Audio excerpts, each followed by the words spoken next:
Hello everyone, and welcome to my channel. Today we're going to be going over the many benefits of reading to our young children, as I know that we've all heard it's important, but really, do we know just how important it is? Do we truly understand the entire process of reading and how critical it can be? Hopefully I can help provide some insight on just how impactful reading is to children and help you see that it is literally one of the biggest factors in determining future success, so that you can go out there and read with your little one to help them be the best human that they can be. My name is Melissa. I run Be Kindergarten Ready, an online resource for people to learn how they can help get their preschoolers ready for kindergarten from home. And I'm on a mission to help preschool parents and guardians get the information that they need to help their little ones really excel in school and in life, which is why I've chosen today to talk about the importance of reading. Before we get started, I'll add that I do have a free gift for you just for watching, so be sure to stick around until the end and I'll let you know what it is. All right, let's dive in. Okay, so I'm sure if you're watching today, you have a little one in your home or your family, or maybe you work with children. Either way, if you're watching today, I hope you have read at least one book with a child, because I'm going to ask you to think back to that experience or your most recent experience and think about how you truly felt in that moment. Think about what was running through your mind, how your body felt, like what position you were in, where that small child was located. Imagine how you felt in that moment and what you can remember. The feelings attached to reading together are immensely powerful and can serve our children well into the future as we create strong bonds learning and exploring together. Now, I wanted you to get into that moment, into that feeling, because I want you to really lean into it and come to want more of it. We become so busy, we forget or neglect our feelings and then forget to prioritize those moments where feelings and emotions are created. Everyone's so plugged into their work and screens that we often forget there's a life outside of them, and it's important to stop and come out of that passive void that is everything virtual, get some face-to-face time, and connect to our real life surroundings, to connect to our children. See, my son and I usually sit on the couch in the little recliner section. It's like a one-person seat, but we make it work with the both of us, forcing us to get super cozy and close with him practically sitting on my lap. We always have a blanket, our pile of books nearby, and water. Don't forget the water, as it seems like while reading and getting ready for bed, small children become incessantly thirsty. I don't know why, it's just science. So once we get settled, our bodies become so still and relaxed. It's like there's nothing else going on around us. In that moment, we're just existing in that closeness. There's always giggles, usually a few kisses. Of course, there's a random story, and again, water. But there's no phones or screens around, no music or anything else that could serve as a distraction. It's almost magical. As we pull out our books, we begin to talk about the cover of the book, what drew us to pick it out, and what we notice about the cover art. This inspires some real deep critical thinking as we discuss what the book could be about according to the first picture. And then we stimulate our imaginations as we think about what could be inside. We discuss the physical parts of the book. Is it big or small? Is it thick or thin? Etc. We check out the front and the back of the book. Notice if it has a jacket, whether or not they're both covered in artwork. We talk about the author, what their names are, what it means to be one, as well as the illustrator if they're not the same person. This alone has given my son the idea that he could be an author himself and or an illustrator, and has personally taken upon himself to create his own books. They're all picture books so far, but he loves to show me the pages and tell me a story as he does, which in and of itself is an incredible skill. The art of storytelling for children is essential in helping to improve upon their language and development and verbal competency. It can really help improve their memory and concentration. And introducing our children to various types of professions is also so important, as they will grow up and get to choose one day. So see, before we've even opened the book, we've inspired so many critical skills and concepts, ideas, and even potential careers, establishing this open-ended world of possibilities. But then we get to dive even further into that world as we discuss what is inside the book. As we start to get into the story, I can see his intense focus on the pages as he notices the colors used, the flow of the designs, whether they're fairly realistic or wildly animated, serious, silly, or just completely far out of anything he's ever experienced before. Like, think of Cloudy with a Chance of Meatballs, the book, not the movie. It's drawn to look so realistic, and then you have images of food all over everything. Like, as a child, that's so insane to even think about it. It just like draws you in, like, what is going on here? But that's it. Books have the ability to stop children in their tracks and really tune into what is going on, trying to take it all in and process it all. Books help children with accepting what is true and what is not, which will help them later to be able to establish what is fiction or nonfiction. It can also really open their eyes to a chance at creativity they might not have known before. Like, my son is so incredibly logical, so I try to choose books that are anything but logical to introduce him to the idea that art can be anything he wants, that there's no box that art fits into. If we want our children to get creative and to try new things, we have to show them that it's perfectly normal and acceptable.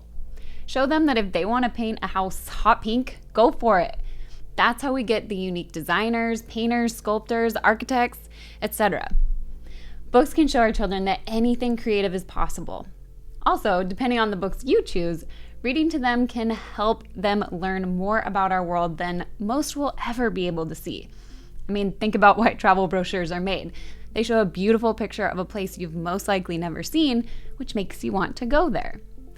Books can do the same thing for our children. They paint a picture. Children get to learn more about holidays, cultures and religions, things that they have possibly never heard of, such as diversities they have yet to encounter, opportunities they have yet to experience, and best of all, they get to learn how to handle themselves in each of these scenarios. If we choose our books right, they will model to our young children how to handle various situations. Everything from positive emotions and experiences, such as joyful and exciting ones, to others such as sadness, fear, unfairness, etc. Reading to our children is like handing them a toolkit for life, if we do it right. Now, choosing books of interest, of our child's interest, can be beneficial in getting them to listen, but I think choosing books you know they wouldn't normally choose can also be a great way to get your child to branch out and try something different. And again, learn more about a life they wouldn't normally get to. Think about this beautiful rise of children's books focused on our world's diversity, anti-racism, inclusion, women empowerment, and on and on and on. Even if we don't understand how to teach our children about these things, there's usually a book that can help explain it. That's amazing. We're often just creatures of habit, but switching it up can be great for our brains, and introducing them to this at a young age can help create confidence in them. And that's what we're trying to do here, right?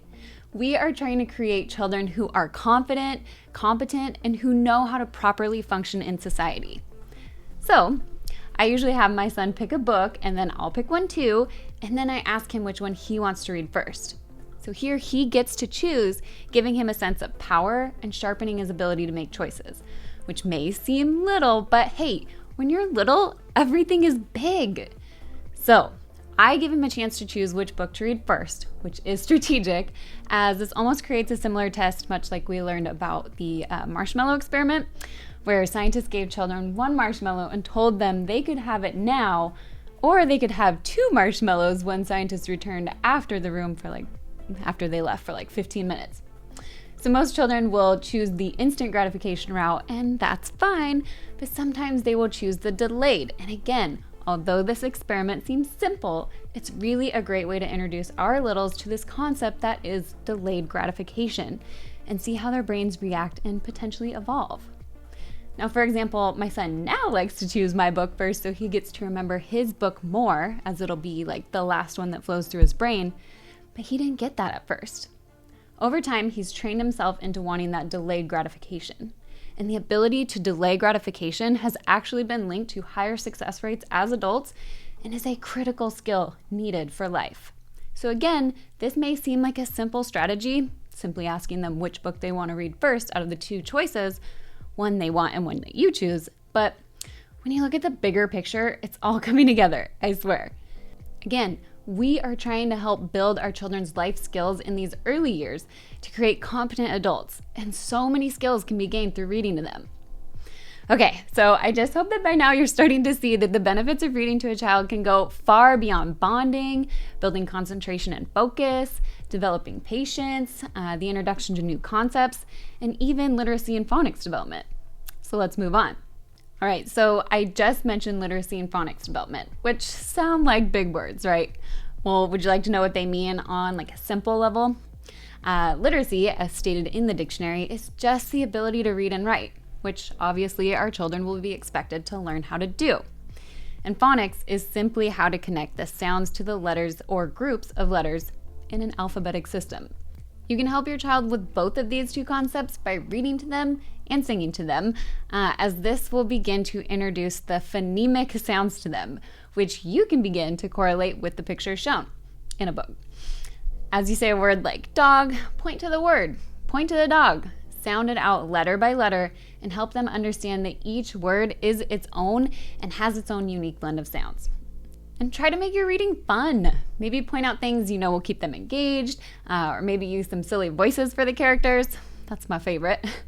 This will make it more memorable. Now, I saw something recently that said it takes approximately 400 repetitions to create a new synapse in the brain, like a new connection. However, if it's done in play, it can take as little as 10 to 20 repetitions. So play with your reading. And if you choose to read just one book a day to your child, starting when they're born until, say, about age 5, that's over 1,800 books. That's plenty of repetitions, which can greatly increase their chances of becoming strong readers. And strong readers become better problem solvers and have enhanced critical thinking skills, which can dramatically affect their quality of life. So, long story short, read to your kids. I guarantee you won't regret it. Okay, so we got pretty gritty here with a deep dive into how reading will help our children succeed. And I hope I was able to provide you with some brain nuggets, wisdom nuggets, or is it nuggets of wisdom? I don't know. Whatever it is, I hope you found this useful and will go out there now as a reading crusader, determined to spend as much time and energy reading to your little one as possible, knowing the many, many benefits that reading provides. And I hope you do some more reading yourself, my friend. There are tons of great books out there for whatever you're into. Find them, envelop yourself in them, grow your mind, and then spread the good vibes. If you don't have any books, that's okay. I encourage you to get a library card or check out any of my children's books read-along videos. There are some great options in there with more coming out all the time, so be sure to subscribe and get updates of new book readings as they are added. As I mentioned before, I do have a gift for you since you've stuck around this long. It's a free checklist of all the skills preschoolers will need to have before entering kindergarten to help you when preparing your little one for school. You can just go ahead and click the link below and claim your copy. Thank you so much for watching, and I hope you have a fabulous day.